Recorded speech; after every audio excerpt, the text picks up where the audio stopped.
fun hand sewing project that I wanted to share with you.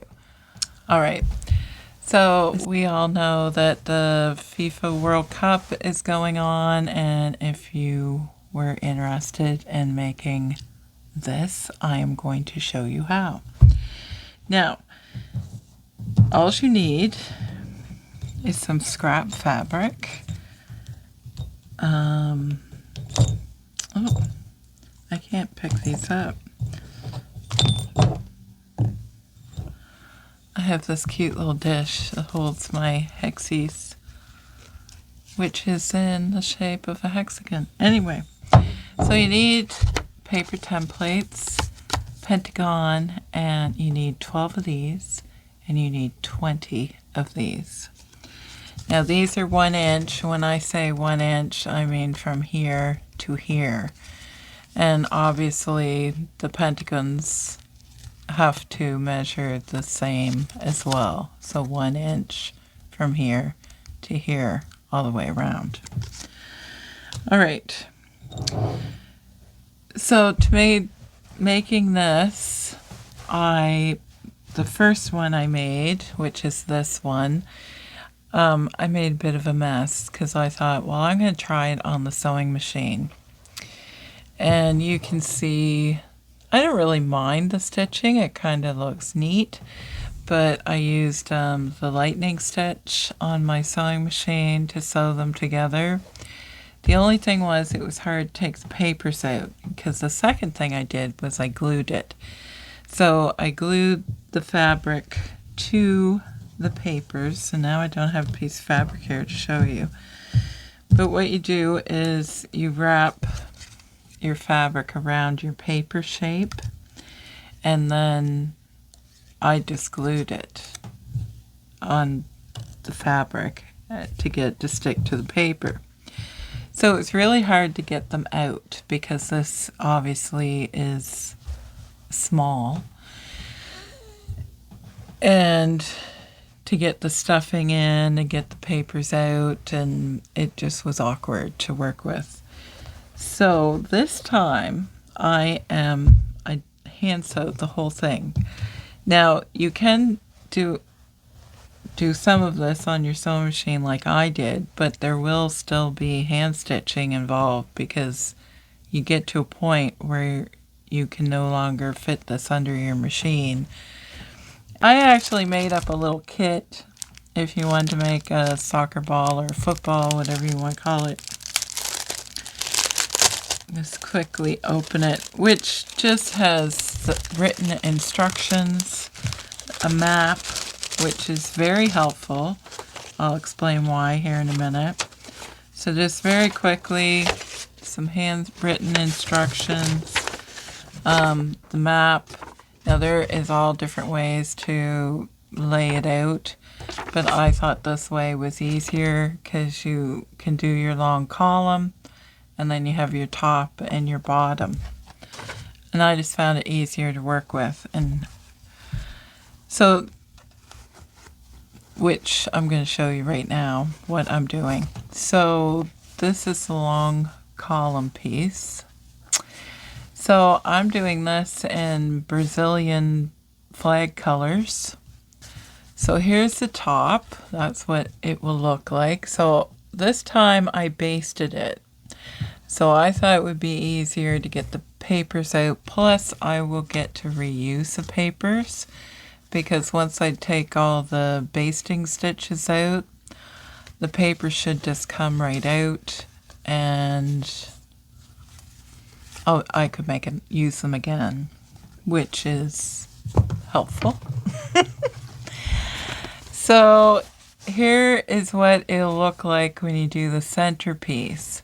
To sew this together here yet, I would sew my top and bottom on. So I would put this here. And the reason why the map is kind of helpful is it is very easy to sew these together wrong, and then you'll have to take them apart. Just because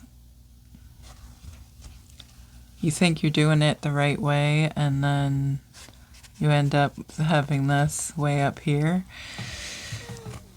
ask me how I know, because I've done it. So then I will sew this top part to here, and then, well, it could be the top or the bottom.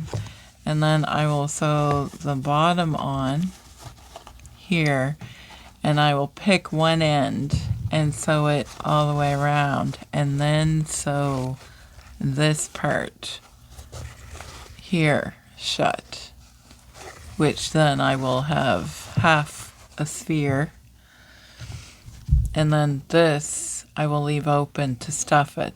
So that's when I would turn this inside out, and I would turn it inside out, and then, well, actually I might turn it inside out before that. It's just easier to, because all your stitching is on the inside.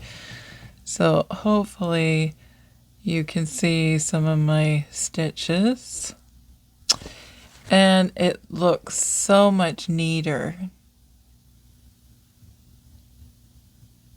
Now obviously the orange stitching won't be there, because that's just my basting. So when I get this to a half a sphere, and then the top is on here like so, that's when I will take my papers out. And I would probably recommend pressing this, because when you take the papers out, your fabric is no longer in place. So you need those lines, or those fold lines, so you can stitch that together. Hopefully that makes sense. So yes, so once this is in, and that's, and then take all your papers and all your basting out. And when I stuffed it, like you could stuff it with something heavier, like beads or something, or even like if you had little chips of memory foam or something to make it like a stress kind of ball, or like something heavier. So this is very lightweight, and I just stuffed it all. I used up all my pieces of bat.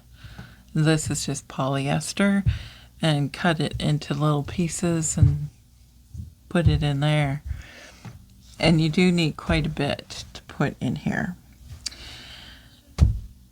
So yes, this is a really fun project. So here I'm started another one. So this is how I start. Obviously I base the fabric onto the shapes first, as you can see right here. Maybe it's easier to see with the black. And you just quickly baste it on just to get the fabric to stick. Just because I find that it was a neater outcome than this. That looks kind of messy. And this is looking fabulous. I love it, how it's turning out. So I'm going to be excited to have this finished here soon. I think one more evening working on this and it will be done. So I start with this, and then I follow my map and sew these together. You can just sew your hexies together. Let's see if I can pin this so you can see. You're not sewing through your papers. You're just going through the edge of the fabric. And then when you open it up, you have this. And then when you sew these together, that's how you start to get your shape. Very quickly, I'm just tying a knot. I'm terrible at tying a knot. Tying a knot, I'm just using a single strand of all-purpose thread, and I'm going to put my hexies right sides together. Oh my gosh, there's cat hair. I'm going to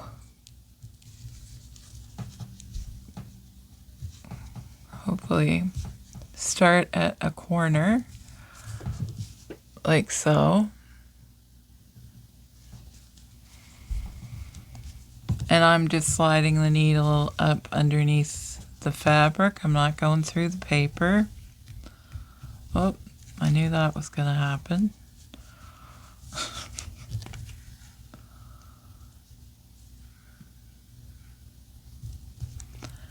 Your knot has to be bigger than your needle. Obviously. And mine doesn't ever seem to be. Okay, so I have my thread secured. So I'm going to start in the corner of the other white hexagon.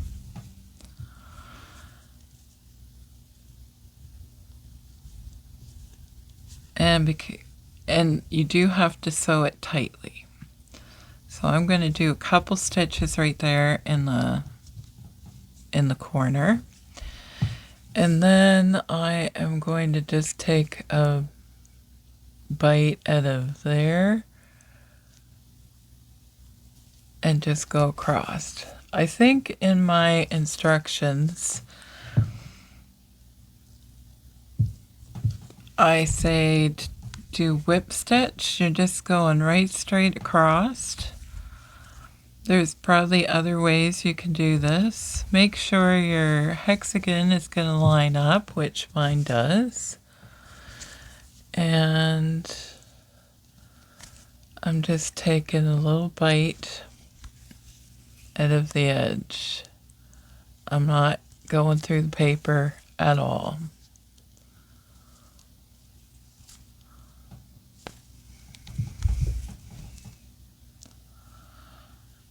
And it's just a relaxing thing to do in the evenings.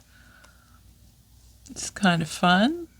It'd make a really nice gift, and you could always personalize it, put some embroidery on it if you wanted to. So many different ways that you could make it. So then when I get to the other side, I am going to do a few securing stitches. Try and do a knot.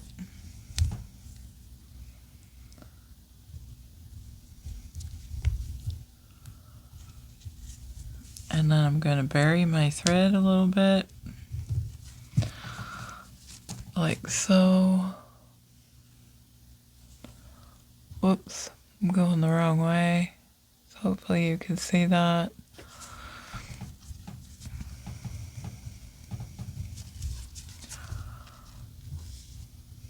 And then I'm going to cut that off. Now if I had, so when I open this and pull on it, you shouldn't be able to see through it. Now you can see my starting stitches, little bit you can see through. You have to pull it nice and tight when you're sewing. Not too bad. And you can't really see your stitches on the right side. And then when I sew it here, sometimes it's easier to sew it all in the flat and then go back and sew these together. This time I did this and sewed them like from top to bottom as I sewed each hexagon and pentagon to the other. Like when I took each of these when I sewed them on. So I have this one and then this one and so on. So I hope that was helpful, and you'll be able to get started making these. So yes, so as you can see, that's what the map looks like, and then it really doesn't take very long. A few evenings and you'd have this complete, of just like an hour here and there. So yes, I'm having a lot of fun making this, and you could make it all different colors if you wanted to, or you could, like I said earlier, do your team colors or go traditional black and white. Yeah. I hope I inspired you to make something. I'm looking forward to getting this finished. I work with quite a few people from Brazil, and when I told one of the girls I was making this, and she was excited. So I can't wait to show her. Hope that you as much fun making this as I did. See you in the next one.